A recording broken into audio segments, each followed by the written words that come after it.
Folchi. Muallif Nafisa Malikova. 9-qism. Mirabbos palataga ayolni ruhiy bosim bilan olib kirib, so'ng eshikni yopdi. Bilaman, kofirjinsan, uni sevib qolgansan, lekin sevging uni xarob qilyapti. Seniki sevgi emas, hukmronlikka o'tib ketgan. Fotimani ko'zlari olaydi. Uni hech kimga bermayman. Chiqmasang seni zanjirband qilaman. Alal-oqibat yo'q bo'lib ketasan. Aylin Sardor aytgan shartni bajarish kerakligini eslab, unga nima berish haqida o'ylardi. Mirabbos onasini ozod qila olsa, unda o'tmishni ko'rishi mumkin. Otasi kimligini bilsa, keyin hech qachon folchilik bilan shug'ullanmaydi. Onasi ham sog'ayib ketsa, yana bir oila bo'lib yashashsa edi. Agar Sardorga aytgan narsasini bermasam-chi? Yonidagi sharpa tilga kirdi. Bu xavfli. Eshitishim bo'yicha folchilar u bilan bitim tuzib, bitimga rioya qilmasa, o'z joniga qasd qildirishi yoki yaqinlarga azob berishi mumkin. Seningcha uniki eski buyum so'radi? U ham folchilarga ishonmaydi va istagan vaqt seni jilovlashni xohlaydi. Unda unga aytganini beraman. Hozir men vaqtdan yutishim kerak. Marichiniga haddan oshiq ishonma. Biror marta ularni do'st bo'lganini ko'rmaganman va eshitmaganman. U menga yordam beryapti. Agar u bo'lmaganda odam kimligini bila olmasdim. Mirabbos uni chaqirganda Aylin yuragi gupillab, onasi turgan xona tomon yurdi. Onasi o'ziga kelarmikin? O'ziga kelsa, Aylinni taniydimi? Aylin xonaga kiriboq onasiga qaradi. Onasi chuqur-chuqur nafas olar, go'yoki bu xonani endi ko'rayotgandek atrofga razm solardi. "Oyi", dedi Aylin titrab. Fotima u tomon nazar solib, tezda yig'lab yubordi. Mirabbos Aylinni ogohlantirdi. Jin chiqqan bo'lsa ham, hamon ta'siri ketmagan. Uzoq muddat jin bilan yashagani uchun o'ziga kelishi uchun oylar kerak bo'ladi. Aylin yugurib borib, onasini mahkam quchdi. "Oyi!" Fotima yig'larkan qizdan biroz yotsiradi. "Oyi, men sizning qizingizman. Meni eslamasangiz kerak, sizni juda ham yaxshi ko'raman." "Jodugar, bunchalik yig'lama, uni qo'rqityapsan." Aylin tezda o'zini tortib, ko'z yoshini artdi. "Siz dam olishingiz kerak, oyi." Fotima ko'z yoshlarini artib ortga tisarildi. "Yolg'iz qolishni istayman." Aylin Mirabbosga qaradi. "Biz ketamiz, ammo ketishdan oldin sizga bu qiz tumor yasab beradi." Aylin bosh silkidi. "Oyi, hojatxonaga va hammomga kirganda tumorni taqib yuring, keyin esa xonangizni qorong'i qilib yotmang." Ayol hayrat bilan qarab turardi. "Sen yasab ber, men tashqarida bo'laman." Aylin Mirabbosga qaradi. "Rahmat." Mirabbos jinni to'liq haydagani bilan bu vaqtinchalik ekanini qizga ayta olmadi. Uning ko'zlarida quvonch va minnatdorlikni ko'rib tili aylanmadi. So'ng indamay xonani tark etdi. "Senda odamiylik hislari paydo bo'lyaptimi?" Jin ichidagi Mirabbosning haqiqiy ruhiga tushuntirish berdi. "Menimcha unga achindim. Uchundan ham otasini topmoqchi va niyatida g'arazlik yo'q." Folchilarda qanday g'araz niyat bo'lishi mumkin? Marichini zanjirlash har bir folchini orzusi. Zanjirband qilingan marichini folchini quliga aylanadi va u istagan hamma narsani bajaradi. Bu jin uchun o'limga teng. Lekin uni ko'zlari beg'ubor. Mirabbos mashinani haydarkan, "Sardor jinni talabini bajarma", dedi. "Lekin bajarmasam, senga yana nimadir qilsa-chi?" "Menga hech narsa bo'lmaydi. O'zingni o'yla. Unga buyum bersang, istagan vaqtda senga buyruq bera oladi. U nimalar buyurishni esa xayolingga ham keltira olmaysan." "Uni aldab bo'lmaydi-ku. Nima qil deysan?" "O'zim chorasini topaman. Sen esa o'zingniki bo'lmagan biror buyum ber. Sezib qolsa-chi?" "Ungacha chorasini topaman. Harakat qilaman." Mirabbos shunday deya Aylinga hammasi joyida bo'ladi degandek ishonchli nigohda qaradi. Aylinning yuragiga vahm oraladi. U jinlardan yoki boshqa narsalardan qo'rqmaydi. Ammo hozir uni deb yaqinlari zarar ko'rishi. "Bu yoqqa kel chiqani." Aylin bobosi va buvisining yoniga aybdorlardek bosh egib bordi. "Nimalar bo'layotganini tushuntirasanmi?" Aylin ha degandek boshini qimirlatdi. "Birinchi seni tinglamoqchimiz", dedi bobosi biroz yumshab. "Oxirgi vaqtlar deyarli ovqat yemayapsan, uxlamayapsan. Nima bo'lyapti?" Aylin nigohini yerdan uzmay javob berdi. Oyimni tuzatmoqchi edim. Norqul va Mavluda bir-biriga ma'noli qarab qo'ydi. Onang albatta tuzaladi. Faqat vaqt kerak. Aylin bobosiga ko'zda yosh bilan qaradi. Qachon bobo? Qachon? Doim shunday aldaysizlar. Axir ulg'aydim. Men ham onam bilan yurishni, undan maslahatlar olishni istayman. Hech yo'qsa onam yonimda bo'lsin. Dadamni-ku topa olmadim. Buning uchun nima kerak bo'lsa qilyapman. Sizlar esa faqat kutishdan boshqasiga yaramaysizlar. Aylin shunday deya o'rnidan turib, yugurgancha xonasiga kirib ketdi. Norqulning yuragi uvushdi. Unga mehr beryapmiz debman, ammo baribir ota-onasidek bo'la olmas ekanmiz. Avval bunaqa betga chopar emasdi. Yo onasini ko'rishga borib alamzada bo'lib qoldimi? U rost aytdi. Ikkimiz ham kutishdan boshqasiga yaramadik. Axir nima ham qila olardik? Kutishdan boshqa choramiz bormidi? Bugunchi indama. Biroz o'ziga kelsin. Hozir birdan ikkimiz ham taqiqlar qo'ysak, alam ustida nimadir qilmasin. Mavluda eriga xo'p degandek bosh silkib qo'ydi. Aylin xonasida o'tirarkan, boyagi gaplarini eslab o'zini yanidi. Nega tilimni tiymadim? Axir ular shuncha yil menga mehr berdi, ulg'aytirdi. Nega bunday dedim? So'ng oynadagi aksiga qaradi. Unga nimadir bo'lyapti. Sharpa, menga nimadir bo'lyapti. Boya gapirgan men emas edim. Sharpa ko'rinmagach, Aylin uni yana bir bor chaqirdi. So'ng oynadagi aksi tilga kirdi. Sen meni istagan narsani hamon bermading. Muhlat tugayapti. Aylin gapirayotgan aksiga qo'rquv bilan qaradi. Albatta beraman. Hammasi yodimda. Faqat eng qadrli narsamni topib olay. Sharpa qayerda? Buni o'sha narsani berganingda aytaman. Oynadagi aksi g'alati jilmaydi-da, yana o'z holiga qaytdi. Aylin oynani mushtlaygisi keldi. O'ylaymanki, Mirabbos bir yo'lini topadi. Mirabbos xonasiga kirganda gilam ustida turgan idishga ko'zi tushdi. Nima bu? Qiziqsinib qaradi. Mirabbosning kirishini boylab turgan ikki opa-singil xonaga oynadan mo'raladi. Agar jin kirib olgan bo'lsa, o'sha idishni yoqtirib qolib, o'sha idishga chiqib ketadi. So'ng ukamiz usiz bir narsa qila olmaydi. Nega o'zi bu ahmoqona o'yinga qo'shildim? Mirabbos idishni ancha vaqt tomosha qilib o'tirganini kuzatishdi. Bir vaqt Mirabbos to'g'ri oyna yoniga yurib kelib, oynasini ochdi-da ikki opasiga qaradi. Nima bu? Opalari birdan Mirabbosni kelib qolganidan shoshib qolishdi. Biz oynani tagida bu shamchiroqmi? Nima, ish qalasam ichidan jin chiqadimi? Mirabbos shunday deya g'alati jilmaydi. Bu xuddi o'lim nafasi kabi sovuq edi. Qani ish qalab ko'ring-chi? deya opasiga tutdi. Buni noto'g'ri tushunma. Biz bu bilan jinlarni ovlamoqchi edik. Jinlar siz uchun ovlanadigan mavjudotmi? Ularni temirdan qo'rqadi deyishgandi, lekin bizga ko'proq shu usul yoqdi. Xuddi kinodagidek jin uning ichiga kirib yashashi mumkin. Mirabbos kuldi. Jinlar kinoda tasvirlangandek emas. Haqiqiy jinni ko'rishni istaysizmi? Ikki opasi ham biroz ortga tisarildi. Qochmang, axir jinni tutmoqchi edingiz-ku. Mirabbos shunday deya nimadir deb pichirladi. Shu zahot ikki opasining yonida jin paydo bo'ldi. Mirabbos unga shu ikki opa-singil to kelishib olmaguncha yonlaridan ketma, deya buyruq berdi. Insoniy narsalarda ham insoniy ma'lum xotiralari saqlanib qoladi. Inson ishlatgan buyum qanchalik eski va ko'p foydalanilgan bo'lsa, o'sha buyumda insonning xotiralari ko'p saqlangan bo'ladi. Aylin nima qilayotganini bilardi, ammo Sardor jinni aldasa vaziyat qiyinlashishi mumkin. Mirabbosni ham yana qiyin vaziyatga solgandan ko'ra, o'sha buyumni bergani ma'qulroq. Aylin qidirib oxiri bolaligidagi sevimli qo'g'irchog'ini topdi. Bu qo'g'irchoq u uchun juda ham qadrli. To'g'ri, buni buvisi onang sen uchun tug'ilgan kuningda berib yubordi deb aldagan. Ammo o'shanda onam meni tabriklabdi deya juda ham xursand bo'lib olgan edi sovg'ani. Hozir esa jinga shu buyumni berishni ma'qul ko'rdi. Qo'g'irchoqni qo'liga oldi va doira chizib kerakli so'zlarni aytdi. Ko'zlarini yumgancha uzoq vaqt o'tirdi. Shamolni va sovuqligini his qildi. Ko'zlarini ochganda yonida qo'g'irchog'i yo'q edi. Mirabbos joyiga yotarkan ko'zlari yumilib ketay derdi. Juda ham zaifman. Shu zahoti Mirabbosning haqiqiy ruhi tanasini egalladi. Chindan ham zaiflashibsan, bu tana o'zimga qaytibdi. Mirabbos oynaga qarab jilmaydi.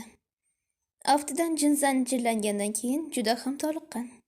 Mirabos shunday deya kiyimiga qaradi. O'ziga yoqmagan uslub bu.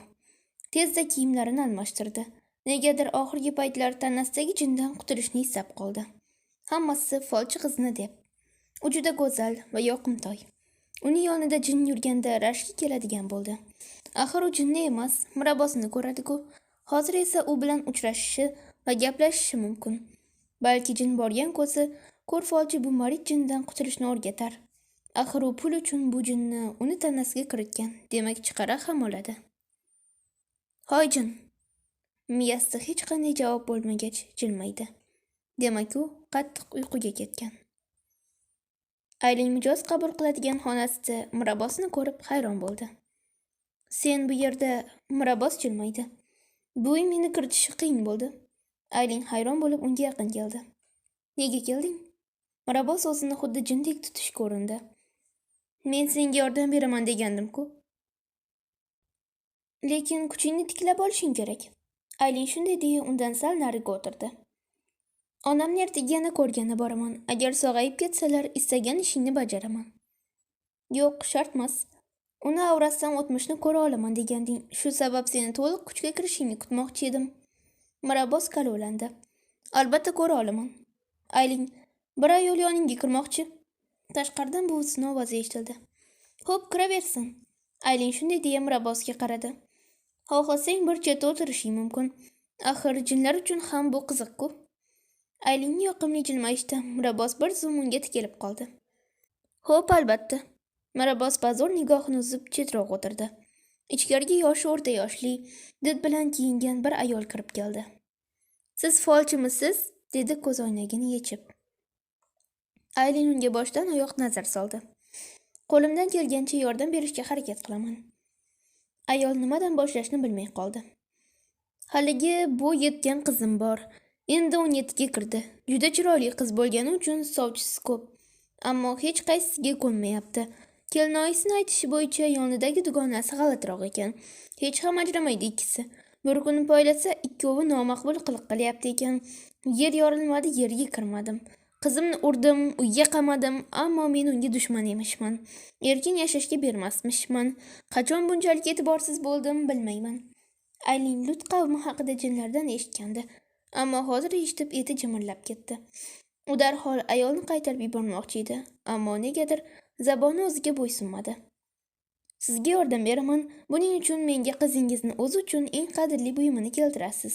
Qizingizni hozirdan boshlab o'qiyman. Qarabsizki, u o'sha dugonasi haqida unutadi va yana avvalgidek o'qishga qiziquvchan qizga aylanadi. Aylin asabiylashib ketdi. Nega o'zi istamagan gaplarni gapiryapti bu tili? Ayol xursand bo'lib ketib, anchagina pul qo'ydi va rasm berdi. Mana qizimning rasmi, bu esa pul. Qizim o'zgarsa yana beraman. Aylin o'zini sardor jin boshqarayotganini sezdi. Demak, eski buyum egasini qulga aylantirish uchun kerak. Qizingiz deyotganda yana tili o'ziga bo'ysunmadi. Albatta o'qib qo'yaman. Eringiz yo'q ekan, sizni ham qo'shib o'qib qo'yaman savob uchun. Ayol o'zida yo'q xursand bo'lib ketdi. Rahmat, buyumni bugunoq olib kelaman. Ayol chiqib ketgach, Aylin tezda o'rnidan turib duo o'qiy boshladi. Mirabos unga tushunqiramay qaradi. Senga nima bo'ldi? Aylinning ko'zlari g'alati boqdi. Endi bu tana menga tegishli. Qishloqda gap tarqab ketdi. Folchi qizning tanasini jinlar egallab olibdi.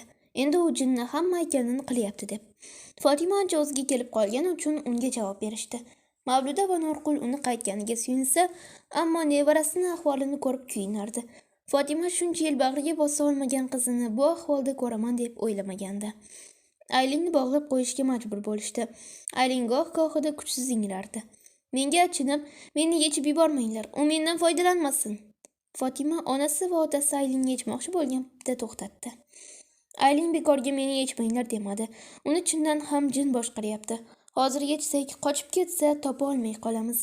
Men o'zim boshimdan o'tkazdim. Qizim meni qanday ozod qilgan bo'lsa, men ham u uchun kurashaman. Mirabos oynaga qayta razm soldi. Qayerdasan? Hali ham uxlab to'ymadingmi? Aylinga yordaming kerak. Mirabos qancha urinmasin, jindan darak bo'lmadi. Go'yoki u manguga uxlab qolgandek. Ikki opasi ancha o'zgarib qolgan. ko'zlari uyqusizlikdan qizargan. Birisi Mirabbosni ko'rsa qo'rquv bilan ortga tislanadi.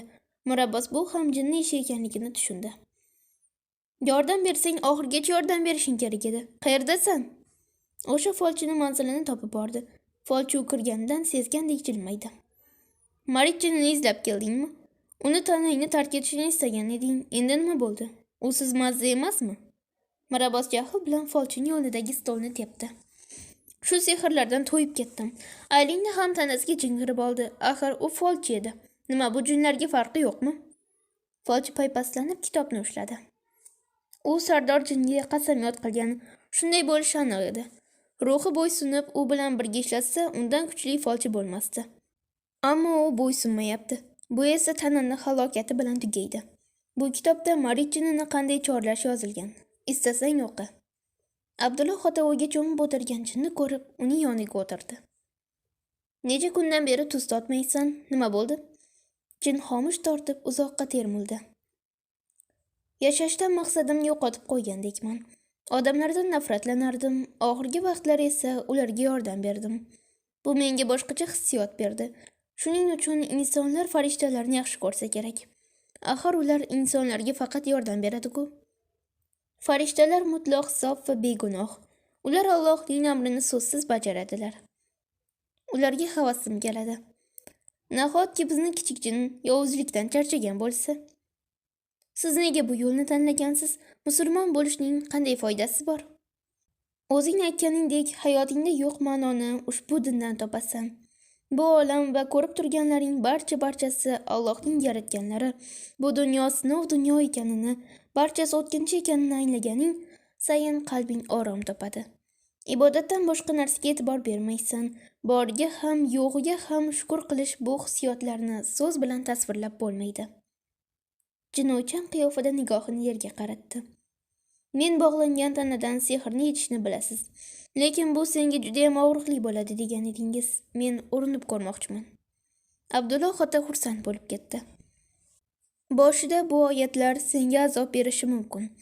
Ammo ishon, kufrdan tiyilish va tavba qilish senga yengillik olib keladi.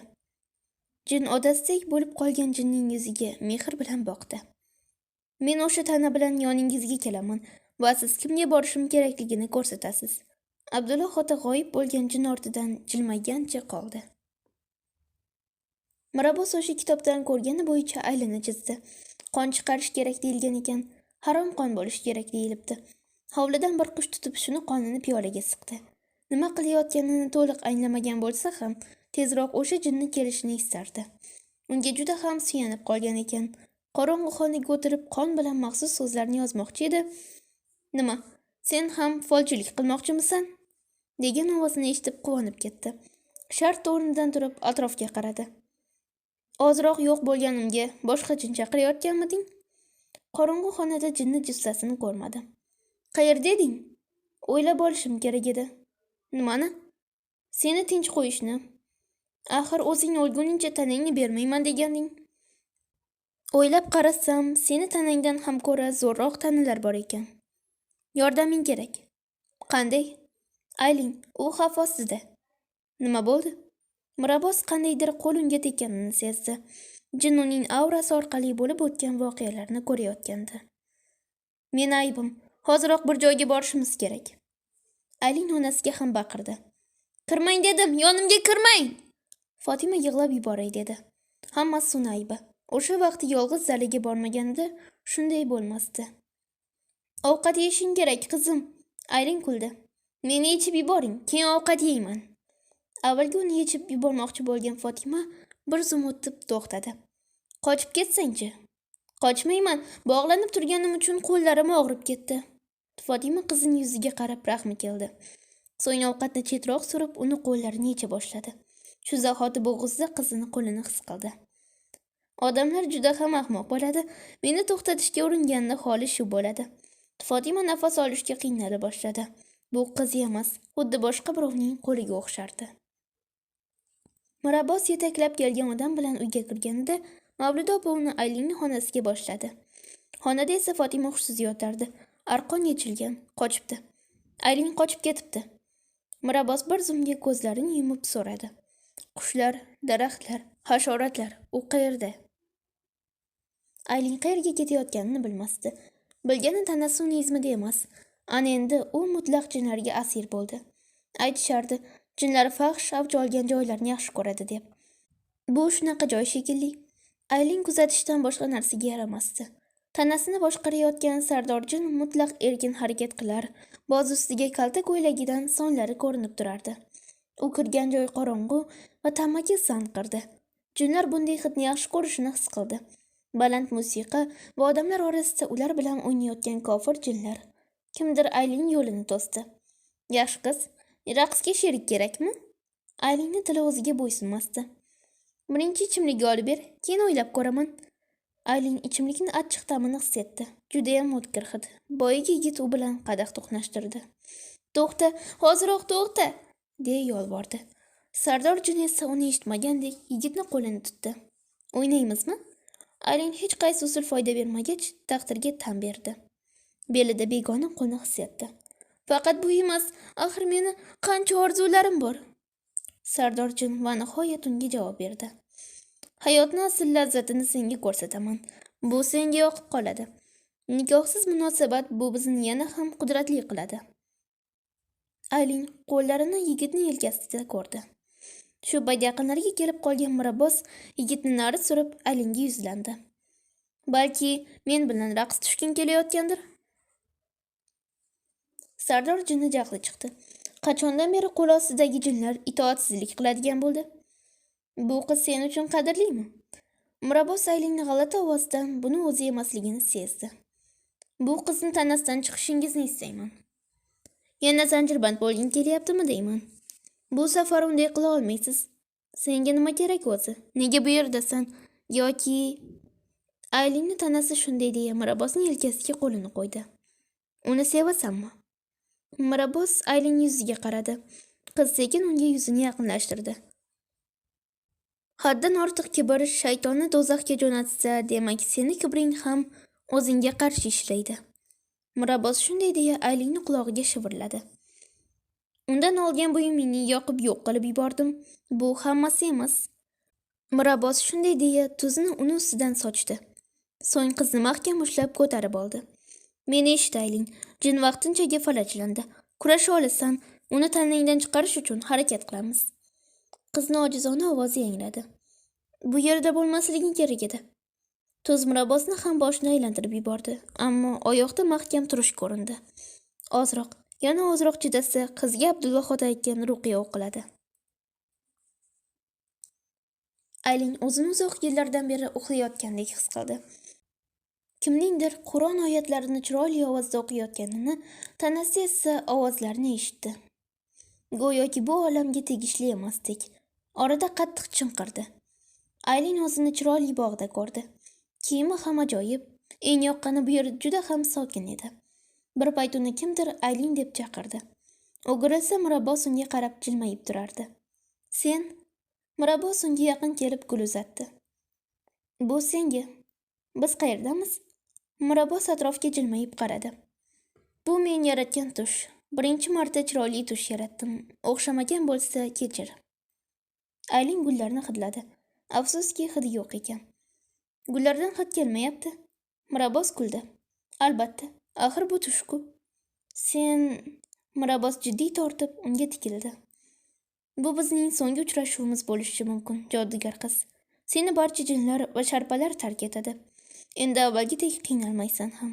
Ishon, busiz hayot ancha go'zal. Tush yaratishimning sababi esa senga rahmat aytmoqchiman. Va yana, dedi Mirabos bir zum to'xtab. Menga juda yoqasan. Aylin yig'lagudek qaradi. Ketyapsanmi? Ketsang, nega tushimga kirding? Men ketmayman, ammo endi meni ko'ra olmaysan. Abdulla Xodaning yoniga qaytaman va u yerda, dedi Mirabos ko'zlari uchqunlanib.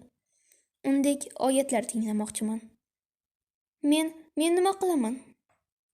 Mirabos Aylinning qo'lidagi guldan uzib, uning chakkasiga qistirdi. Hech qachon kechasi yolg'iz yurma. Aslo suv bo'yiga nimqorong'u payti borma. Hojatxona va hammomlarda ham ehtiyot bo'l. Aylin yig'lab yubordi. Nega yig'laysan? Sen menga ham yoqasan. Mirabos jilmaydi. Marichinlari hammaga yoqadi. Kibrli, bo'ysunmas, davom etdi Murabbos. Ruqiyachi Aylina ko'zlarini ochmayotganidan xavotirlanib, yana oyatlarni o'qishda davom etdi. Fotima, Mavluda opa va Norqul aka hammasi atrofda o'tirar, tinmay Aylinni qo'ldan kelgancha duo qilishayotgandi. Ijro etuvchi Nigora Alisherova. Davomi bor.